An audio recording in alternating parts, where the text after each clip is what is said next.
আজানের সময় আকাশের দিকে তাকে একটি দোয়া পড়েন, আপনার সব দোয়া কবুল হবে। আল্লাহর কসম করে বলছে, আল্লাহর কসম করে বলছে, পরীক্ষিত আমল এগুলো শেয়ার করে দিবা। তুমি আমল না করেও সওয়াব পাবা তোমার একটা শেয়ারে। এটি যদি শুনে অন্য কেউ আমল করে তুমি আর সওয়াব পেয়ে যাবা। আজানের সময় যখন আজান হয় তখন আমরা কথাবার্তা বলি, এগুলো অনুচিত।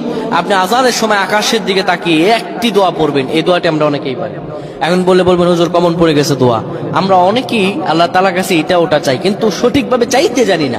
সঠিকভাবে কোনো ব্যক্তি যদি চায় আমার আল্লাহ তাকে দয়া করবেন। আল্লাহ বলেন, বান্দা উদউনি আস্তাজিব লাকুম, আমার কাছে চাও আমি আল্লাহ সব দিয়ে দিব। সুবহানাল্লাহ। যখন আপনার আজান হয়, আজানের সময় আপনি আসমানের দিকে তাকান, তাকিয়ে আপনি বলুন, পড়তে থাকেন, আল্লাহুম্মা আনতা রাব্বি লা ইলাহা ইল্লা আনতা খলাকতানি ওয়া আনা আবদুকা ওয়া আনা আলা আহদিকা ওয়া ওয়া'দিকা মাসতাতা'তু আউযু বিকা মিন শাররি মা সানা'তু আবু'ু লাকা বিনি'মাতিকা আলাইয়া ওয়া আবু'ু বিযানবি